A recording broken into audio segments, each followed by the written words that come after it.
everybody to this webinar in our HRER International Research Network on Human Rights Education series.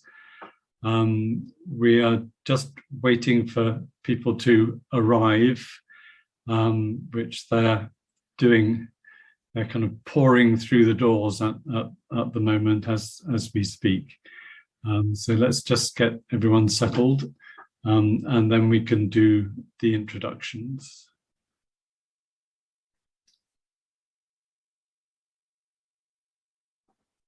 So we'll allow people just to come in as they're ready, but I will then introduce this webinar, reminding participants, if you haven't been to one of our webinars before, this is part of the World Educational Research Association International Research Network on Human Rights Education series, which is held jointly with the journal Human Rights Education Review, which comes out of the University of Southeastern Norway. And it's our great pleasure this evening to welcome Dr. Fran Zanata. Fran is a lecturer in early childhood studies.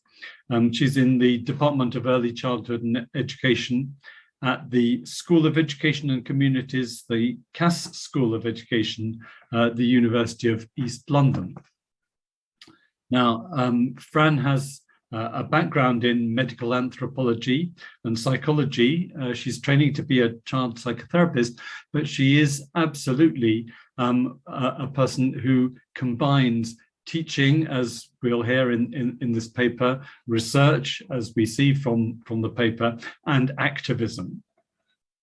So her background, she did a BA in psychology at the University of Padua, and then she moved to New York University, and she was at the Center for Immigrant Health. And then she came to London, and she got an MSc at UCL, MSc in Culture and Health, and then she completed her PhD also at UCL with a thesis on attachment and Caribbean families in London. She has then a decade of practice in the voluntary sector. She's worked with children and their families, and she's committed to the advancement of children's rights education. She's on the editorial board of the Journal of Childhood Education and Society, and she co-funded a rather interesting experiment called Child Rights Chat, which was funded by the GENE project, which is funded by the EU, which was a space for talking about children's rights via Twitter. She's interested in research that disrupts conceptualizations of identity, kinship, and interpersonal dynamics. She's a member of the British Association for International Comparative Education, the Children's Rights Alliance for England. She volunteers with Hackney Pirates Literacy Scheme. She sits on the board of directors of the Play Association of Tower Hamlets. And she's module leader for a module called Advocating for Children's Rights in National and International Contexts. And with Sue Gollifer, she coordinates the HRER IRN Early Support Group. So I'm actually quite exhausted reading that, and to see what a very active and dynamic person Fran is. And we're all looking forward to her presentation, which is examining relationships and sex education through a child rights lens, an intersectional approach. And she attributes to Audrey Osler the inspiration for choosing this intersectional approach. Over to you, Fran. Thank you, Hugh. Sorry for the very long intro. Thank you so much for inviting me. I am delighted to be here and to be sharing this presentation. I will be sharing my screen, and hopefully that will work okay for everyone. Brilliant. So thank you so much again for inviting me. I'm Fran, my pronouns are she, they, and I will be presenting a study from a couple of years ago from the advocacy module that I used to lead at the School of Education and Communities here at UEL. Unfortunately, the module has been since discontinued, so I haven't had the chance to kind of revisit this study since I first completed it. In this presentation, if the PowerPoint works, yes, I will be giving a bit of context to the paper, particularly for international colleagues who might not be familiar with the context in the UK, specifically with regards to the relationship and sex education policy. And then I will dive into the study that I conducted, which is on pedagogy and is really thinking about the teaching of relationship and sex education to future educators and practitioners working with children and young people. And I will actually close with some questions for you. And hopefully these will open up a bit of a discussion and we can problematize some of the points that I will be sharing. So starting off with the context of the paper. So the paper was written in between 2019 and 2020. So really, as the pandemic was starting off, and as Hugh has indicated, I'm actually very much indebted to Audrey for her work and alongside many others. But the Human Rights in Schooling book really kind of opened up a lot of questions and thoughts with regards to my own practice in working with future educators and practitioners in my role as lecturer. At the time, I was also working with Barnardo's as consultant in participation for young people. And I was working with a colleague, Dr. Sheila Long, on a paper, and other colleagues, Catherine, Leanne, Rory, and Elsie on another paper. So there was a lot going on with regards to human rights education and the role of human rights education in the formation of educators and future practitioners with children. And as I started a research in not far away from my hometown in Verona, I'm from Italy, the World Congress of Families, the 13th started, and the World Congress of Families, although the title is incredibly nice, is actually a quite problematic organization that seeks to limit reproductive rights and identity rights of people.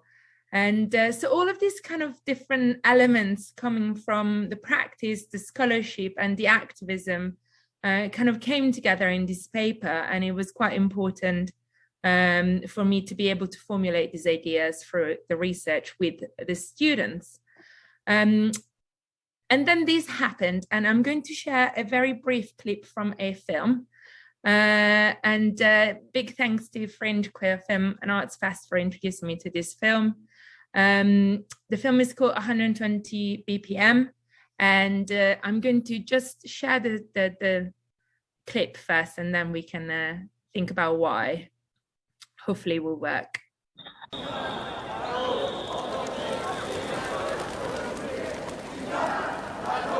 Monsieur le proviseur, vous refusez d'installer des distributeurs de préservatifs dans votre lycée, alors que même votre ministre de tutelle les préconise. Je ne vais pas discuter avec vous, monsieur. Vous faites de la résistance. Je vais vous demander de quitter cet établissement. Santé publique. Les collègues sanctuaires, vous n'avez rien à faire ici. Ados en danger, des capotes au lycée. Pourquoi vous refusez d'installer un distributeur de préservatifs dans votre lycée, s'il vous plaît? Mais monsieur, parce que nos élèves sont des mineurs, parce que leur distribuer des préservatifs, c'est les inciter à avoir des rapports sexuels, donc à prendre des risques. Quand on a 16 ans, on n'a pas de rapport sexuel. Ce n'est pas ce que j'ai dit. Je ne sais pas dans quel monde vous vivez, vous. Moi, mon fils, il a 16 ans et il a le sida. J'aurais bien aimé qu'on les protégeait. Mais je suis désolé, madame, pour votre fils, mais ça n'est pas le sujet. Maintenant, ça suffit. C'est tout ce que vous avez à dire. Montrez vos élèves en cours, ça suffit. Ados en danger, des capotes au lycée. Protégez-vous, bonjour, utilisez des préservatifs. Pardon monsieur, est-ce que je pourrais avoir la brochure avec la sodomie s'il vous plaît? J'en ai plus. Attends. J'en ai, tiens. Merci beaucoup. Protégez-vous, mettez des préservatifs. Je prends pas ça moi. Pourquoi? Parce que je suis pas pédé. Ça va pas dire des trucs comme ça? Je risque pas de choper votre connerie de sida hein, en attendant. Ah putain.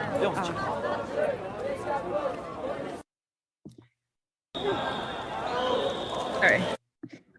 So I wanted to share this clip as it was one of the moments in which I decided to incorporate the teaching of relationship and sex education policy in my advocacy module. And I'm indebted to the decades of activism of organizations such as ACTAP, which is the key organization discussed in the film. And ACTAP worked on promoting relationship and sex education in schools during the AIDS pandemic. So this has very much been at the forefront of my thinking as I was developing the module that I was teaching on advocacy and children's rights. The module started in 2019 specifically, and it coincided with the introduction of the relationship and sex education policy, a renewed and revisited sex education policy in England. The policy journey is what we're going to be exploring in a moment. But what was really interesting is that in the module, I was basically trying to combine elements of children's rights and human rights education theory with practice. So thinking about how the students who will then go on and be educators or practitioners working with children and young people will be able to apply the knowledge in their everyday practice. So the context in England, I think it's quite important for colleagues, particularly international colleagues, thinking about the background to this policy. So Section 28 is perhaps the most important piece of policy that came before the renewed relationship and sex education policy. And Section 28 was a law prohibiting the promotion of homosexuality in schools, library, and public places. And here you can see two campaign posters from the general election in 1987 from the Conservative Party. And I don't know if you can see clearly, but in the top image, it's very much an attack to the idea, the Labour's, the opposing party, idea of education, young, gay and proud, police out of school, and the playbook for kids about sex. So the Conservative Party pushing against relationship and sex education. So we have from 1988 to 2000 a very strong political take and legal take on the space for relationship and sex education in school, which was completely excluded. Of course, the relationship and sex education policy came through consultation. The consultation was launched in 2018. And here you can see some of the stats that kind of give an idea of who participated to the consultation. And it's quite interesting to notice that there is a very high percentage of parents interested in sharing their views with regards to the policy. The policy was deemed very controversial because of the inclusion of gender identity and sexuality as a topic for discussion, but also the inclusion of same-sex relationships, sex before marriage and abortion. Questions were raised with regards to age appropriateness as relationship education was extended to primary school children. And also the compulsory element of the policy meant that within the consultation, there was a lot of questioning with regards to the parental right to be excusing their children from sex education. So I think it's quite interesting to think about the context within which the policy came through. In terms of the timeline, the consultation started in 2017-18. Realistically, consultations have been ongoing for over a decade. And here you have the example of the Terence Higgins Trust consultation. In April 2019, the policy was published with a plan implementation for September 2020, which was then delayed due to the pandemic. So schools could decide as needed to delay the implementation to the summer of 2021. The key changes in the policy that we were going to be discussing in the module was the shift in name. The prior name had a focus on sex and relationship education, whilst the new policy focuses primarily on relationships. Relationships education being compulsory in primary schools, so with children from the age of 5, and sex and relationship education being compulsory in secondary school.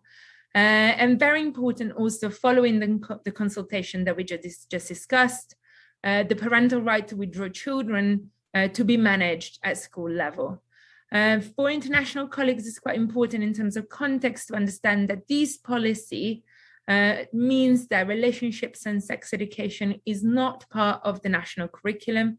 So it is not a compulsory element of the core teaching of schools. So the time allocated is on the outskirts of the core teaching element.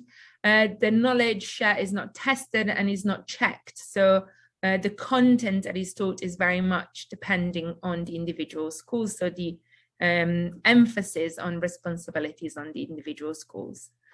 And these kind of links to the fact that the focus of the policy is very much on teachers and schools delivering the policy. However, following the announcement of the implementation of the new policy, the National Education Union, in collaboration with the NSPCC and other third sector organizations,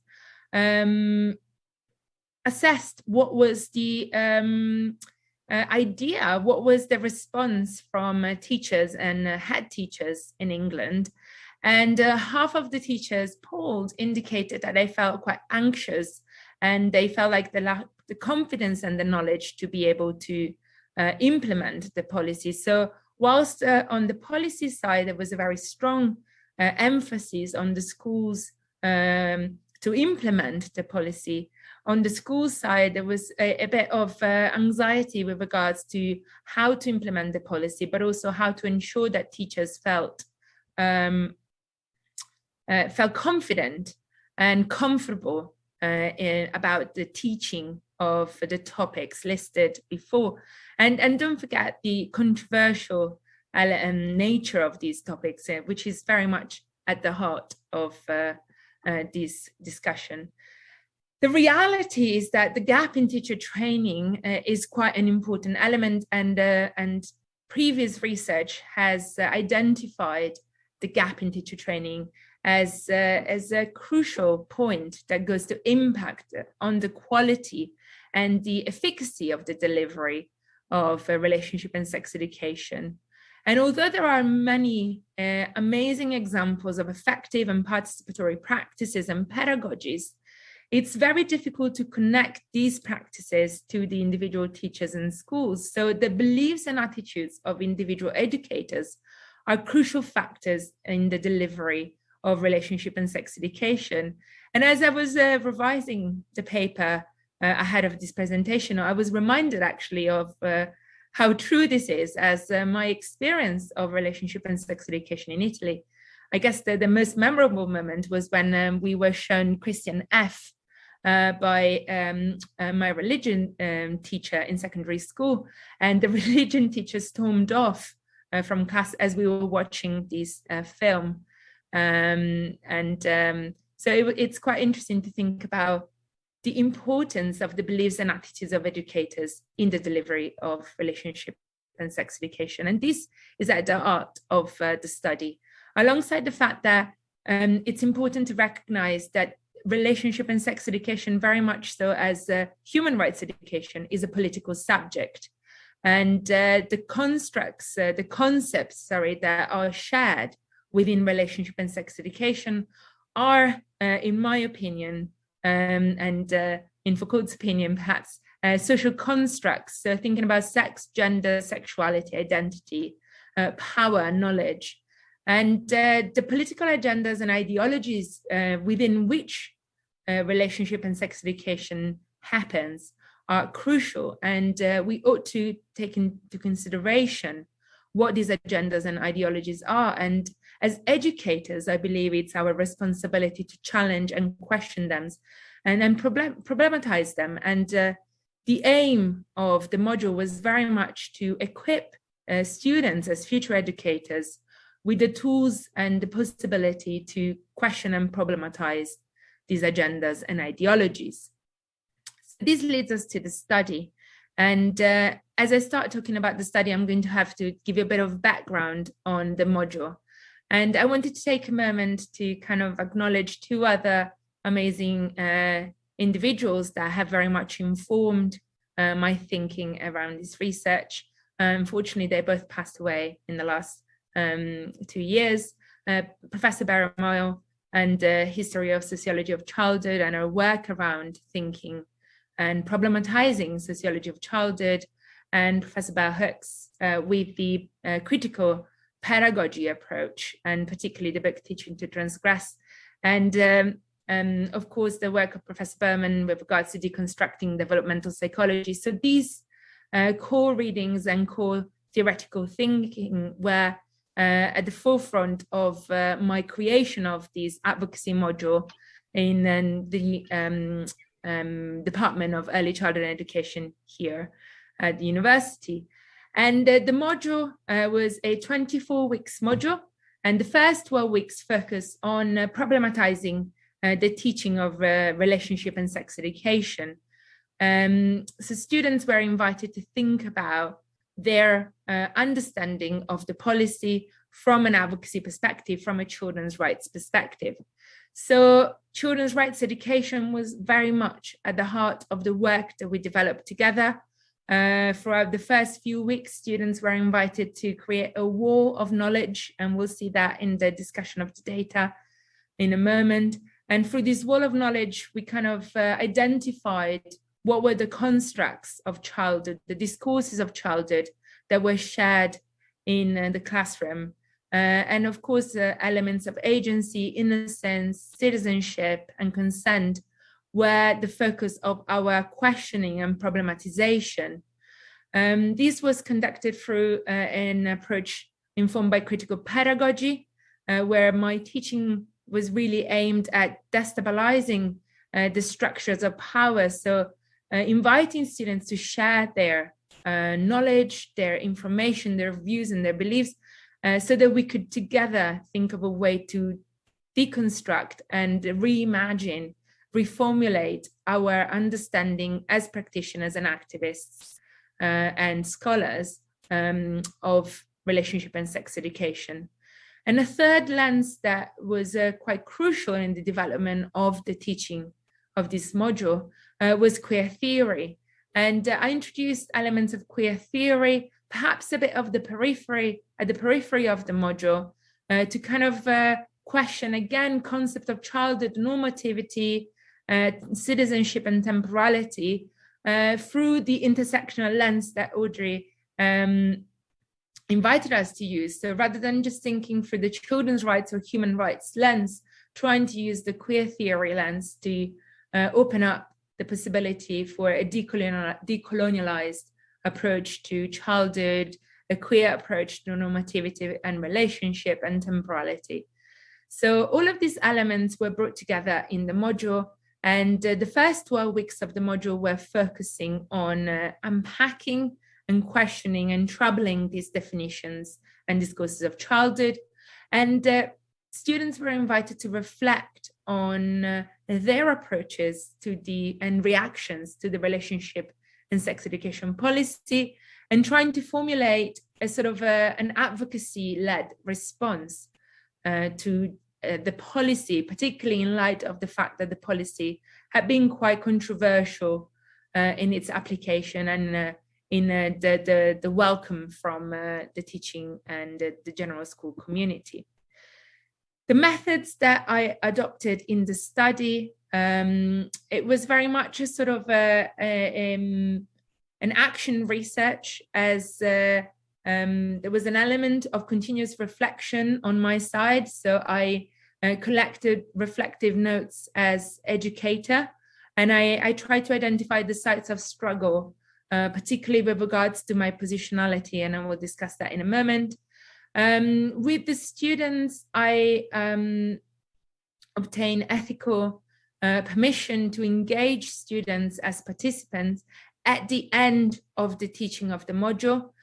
So once the students had submitted their assignments, as the module is a core module in our program, and students were invited to participate to focus groups, and the focus groups were very much centered around the narrative inquiry elements. The students were invited to share their learning journeys, so they were asked to kind of write a bit of a reflection on the learning journey first, and then to bring these reflections and share them in the focus groups. It was very interesting to kind of conduct this study, as it was very much happening in between the pre and post start of the COVID-19 pandemic. So there was a significant shift for the focus groups. The first round of focus groups happened in person, and the second online. And that brought lots of interesting opportunities alongside challenges. And once I collected the data, I started analyzing the data through Foucault theory of problematization, and specifically the idea of the technology of the self. And I focus on 3 areas of the technologies of the self. So technologies of the self are conceptualized by Foucault as the relations between power, knowledge, and the self. So students were invited to kind of think about their learning journey, which encapsulated these relation between knowledge, power, and self. And the technologies of knowledge are identified by Foucault as the elements that shape our capacity and our process for meaning making.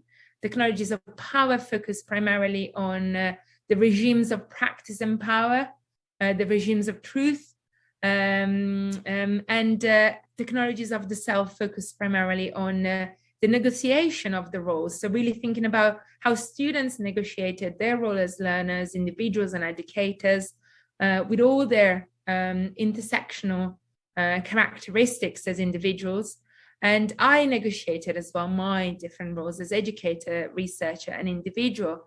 And with regards to that, a very important role for my reflective journal was troubling my own positionality. So you can see here a picture of a t-shirt that I will often wear whilst teaching this module. And so really I kind of started questioning where was I positioning myself whilst wearing a t-shirt that I kind of consider as a political act. In the UK, we are experiencing a quite challenging period with regards to the rights of our trans community. So wearing this t-shirt felt to me as a very strong political act, but also as I was positioned as an educator, I had to kind of think about what would that mean for students coming into the room and being faced with a political statement.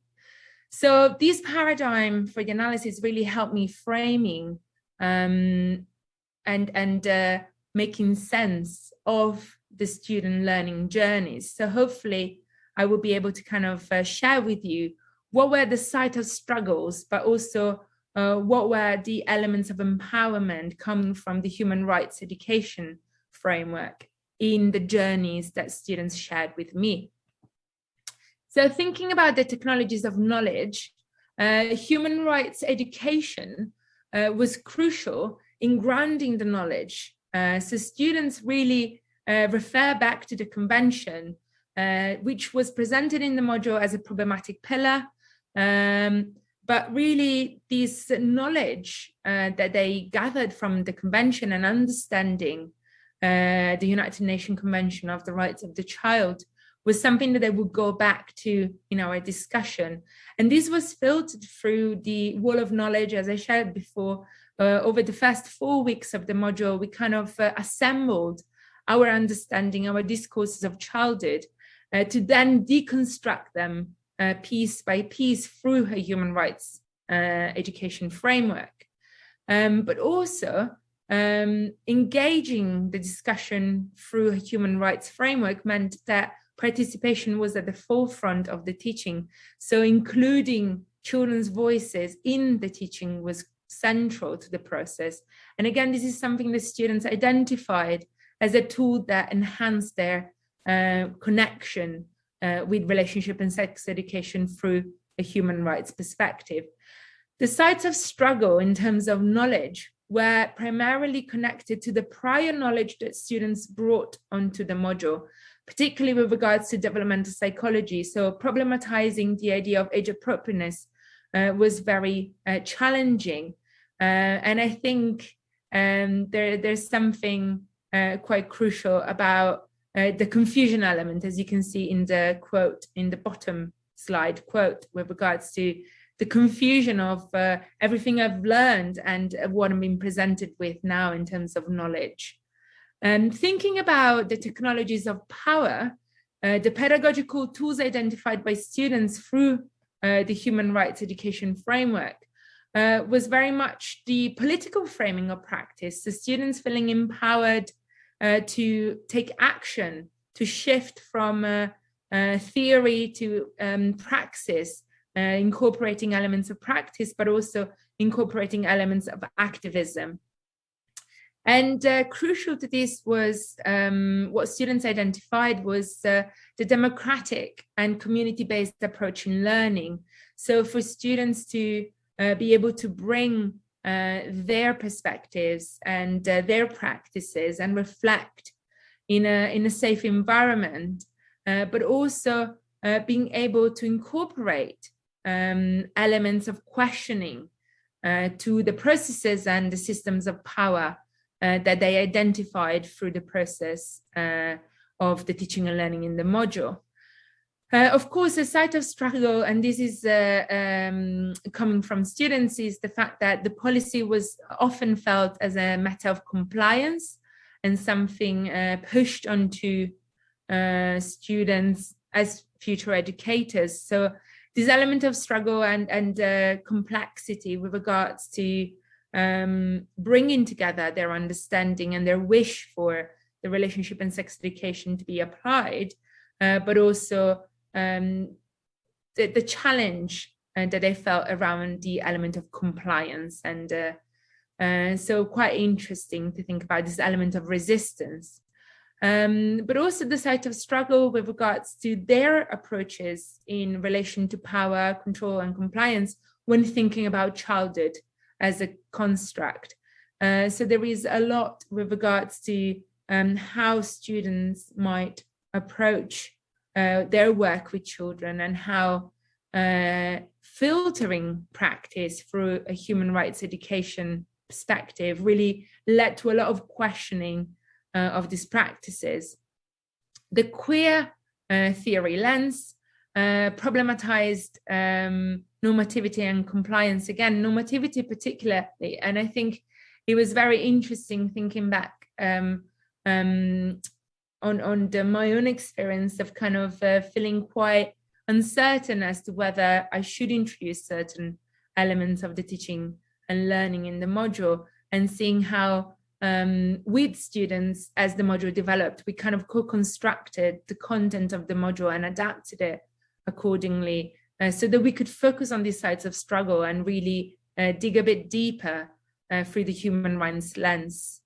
And this led also to a lot of discussions around privilege and thinking about the positionality of students, as future educators, as citizens, but also as individuals informed by their own social identities.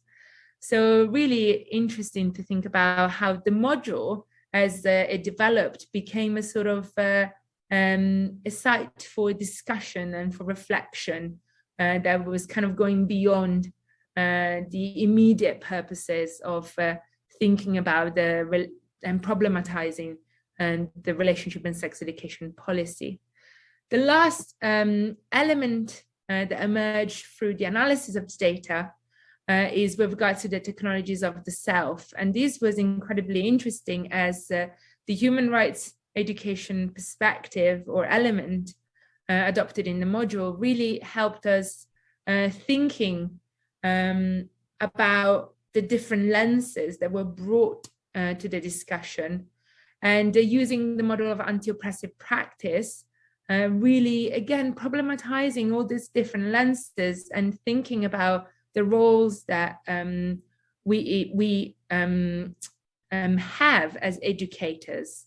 And this led, of course, to yet another site of struggle, as students in their learning journeys were very much thinking about the multiplicity of positions that they had as educators, as activists. And many of the students engaged on the module, and particularly students who chose to participate in the study, became quite active in the discussion and in the campaign around the relationship and sex education policy. And these led to a number of questions with regards to how to manage these positions as educators and activists, but also as members of communities. And I think this is really important, and it's something that I would like to discuss in our discussion later on. And another site of struggle that emerged through the analysis of the data in regards to the technologies of the self was with regards to the relation with authority. And I think it's quite important to recognize that as the module leader of this module, I represented an element of authority. So it was quite interesting to discuss with students in the focus groups how that was perceived. And as I said before, this was quite important for me, as I was bringing in political elements and my positionality as activist. So there was perhaps a set of struggle around a perceived probably need of complacency with me as an authority in the module. So this was quite interesting in terms of thinking about the applicability of this kind of pedagogical studies and pedagogical research. So these different sites of struggle led to a number of conclusive reflections, primarily with regards to the incorporation of the human rights education framework and elements of queer theory and critical pedagogy as an opportunity for teaching and learning such a controversial and political topic, such as relationship and sex education. And the module started as an opportunity for students to learn about the processes of advocacy and the key theoretical elements of children and human rights education, and including the different elements specifically on the relationship and sex education policy, meant that we kind of shifted the sites of struggles as an opportunity for agency rights approaches to education.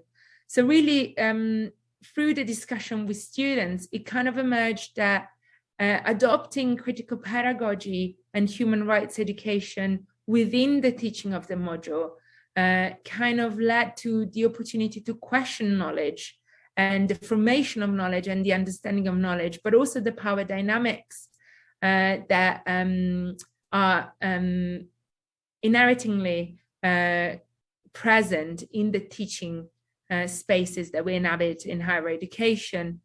It was also quite interesting to think about how being empowered through the human rights education framework meant that students could engage with their own political agenda and could formulate their political agendas, but also connect through relational rights. So it was quite empowering to think about rights beyond the Western individualistic thinking. And this was crucially informed by the democratic and participatory nature of children's rights education and human rights education, and how we as a group attempted to hold on to the principles of human rights education as a transformative opportunity for all participants, so myself included as educator in this module. And of course, the opportunity of looking at the different ethical dilemmas emerging from the different personal beliefs and professional roles inhabited by students as educators and practitioners, and students and individuals. So using tools such as Brookfield lenses and engaging in critical reflections on our roles as educators, really being able to identify the importance on holding on to conceptual elements such as agency and rights to kind of advance approaches to relationship and sex education and education in general. So this was very much the core thinking around the study. And as I said, the module unfortunately was discontinued after the study was completed. So I haven't had a chance to kind of progress in the teaching or the thinking of applying human rights education with other elements of intersectional theory. But some questions have remained, and I think I would like to open up these questions in terms of dilemmas for us to discuss. And perhaps starting from the bottom question, the role of human rights education and in informing the political role of educators. And this is a question stemming from Audrey's book as well, but really thinking about how can we shape the political role of educators for human rights education, thinking about core elements of human rights education and how these can be reimagined or conceptualized through an intersectional lens. So, for example, agency and citizenship. If we're adopting elements of queer theory, we can problematize and reconsider these elements, but how, and perhaps some of you have some ideas.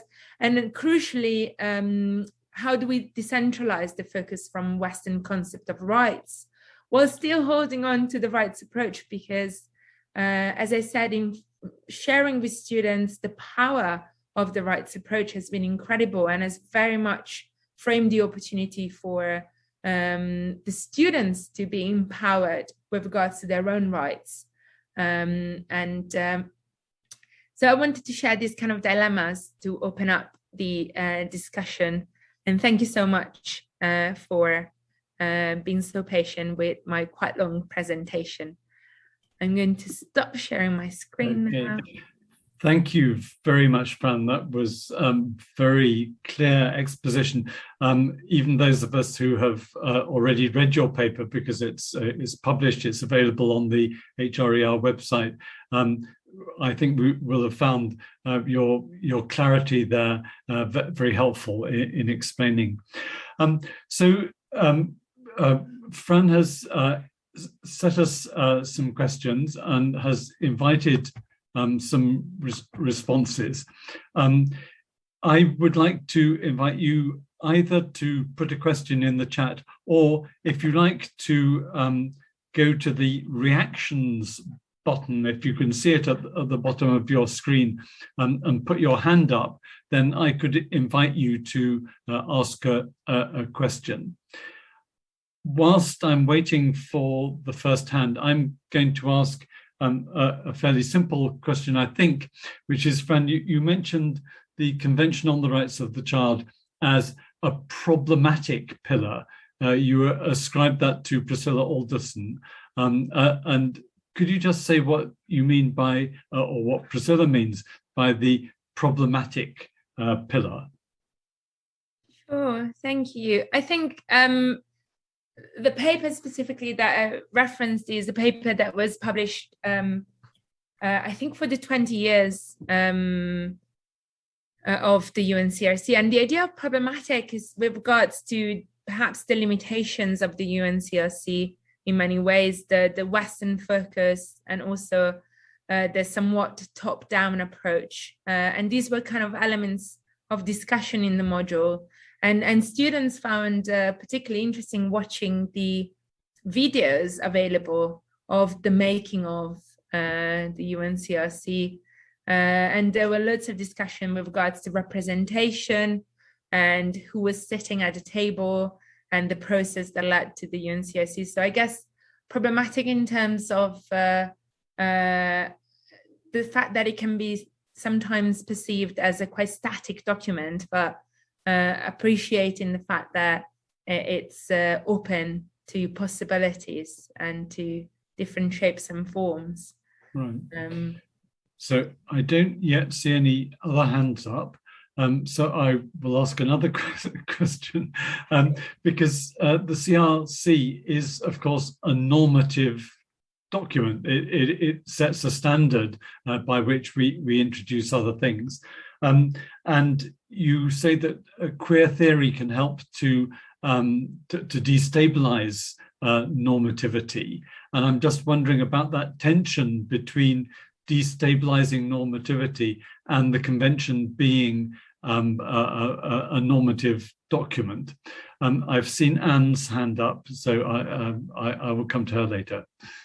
Thank you. Oh, that is, I think the concept of normativity within queer theory is perhaps slightly different from the rights concept of normativity, in the sense that is normativity with regards to how we consider and conceptualize the normal.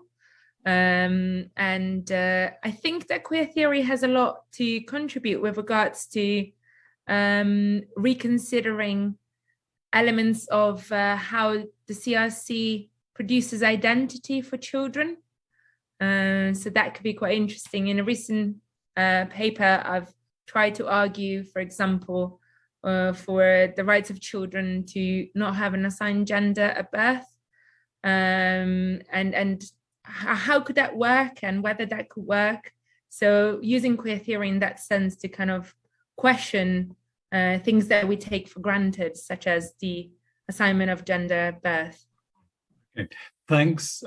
So I've seen Anne and also Katie. So Anne first, would you like to put your camera on and you can ask your question, Anne? Hi, thank you so much, and congratulations. Very, very informative presentation. I think that maybe speaking about normativity and how we can maybe shift the Western lens on human rights. Maybe a decolonial lens can also be helpful in terms of questioning the human of human rights, because I'm always intrigued about we have to support trans children, and we have to support gay rights, and we have to support rights for the disabled, and that sort of crystallized the exclusionary nature of how we define the human in human rights. Because if by needing extra measures to include so many humans around the world, you actually emphasize the exclusion from how we define human rights. So, yes, thank you. I found your presentation very, very stimulating. Thanks, Anne. Fran, do you want to respond to that or move to another question? Thank you, Anne, and I think it's absolutely central. And my question with regards to the concepts of agency, for example, can be very much related to this. And how do we conceptualize human, and how can human rights be, including a different formulation of human? I think it's really important to consider that. Absolutely. So thank you for that. It would be good to think about how we reconceptualize humans through different lenses. Absolutely. Thank you. Thanks. Okay, thank you. So Katie has her hand up, and I've noted Mickey's question in the chat, but Katie first. Hi, Fran. Thanks for a really great presentation. Wow, it was quite inspiring what you're proposing here. Just as a fellow educator who teaches on intersectional theory, and I noticed in your title, I was drawn to it from the intersectional approach that you're suggesting is implicit. I'm wondering how you're framing intersectionality within this. There were a few comments in relation to it, in relation to queer theory, but it wasn't really yet formulated into. Is this yet another way of moving towards a much more integrated kinds of equalities agenda, or how does intersectionality fit within your broader construct of discourse of childhood, around citizenship, critical pedagogy? Is it yet another lens, or how do you see, what are the interlinkages? Thank you. Thank you, Katie. I think intersectionality was primarily what informed the shaping of the module, and it was very much an implicit element in the teaching, primarily coming from the use of critical pedagogy and reflective practice. So the Brookfield lenses is a tool to kind of think about the different identities that we have. So as Fran, I have the identity as educator in higher education, activist, scholar, human. I think for me, the intersectionality is the bringing together of all these different realities that are within ourselves. So that was the process that I encourage students to engage with in the module. So perhaps not intersectionality in the traditional sense of the social selves and the social determinants of the selves, but more on the different lenses within students as practitioners, as individuals, as students, and thinking about the different elements contributing to their thinking and their positionality. But definitely, perhaps a misappropriation of the intersectionality in a way, or a reformulation, I don't know. Thank you. Can I just come back on that very quickly, very briefly, Hugh? That's interesting. I mean, one critique that Crenshaw makes is too often we end up nasal gazing about our different kinds of personal identities, rather than, as you say, thinking about social identities and discrimination. And it strikes me as yours is so much about social identities, yet I'm not quite sure how one would think through this module, looking at that in as much as, our own personal identities as agents and educators and advocates, etc. It's very interesting. I think one of the challenges is around so the module is the study was on a module within a specific setting, and the ethical process for conducting this module was quite rigorous. I had kind of like the data embargoed for a bit, as otherwise it would have been very easy to kind of identify participants. And I think that perhaps parts of the details that I can't disclose with regards to how the different identities would come into play might give a bit of further idea of the intersection, but yes, definitely. Thanks very much.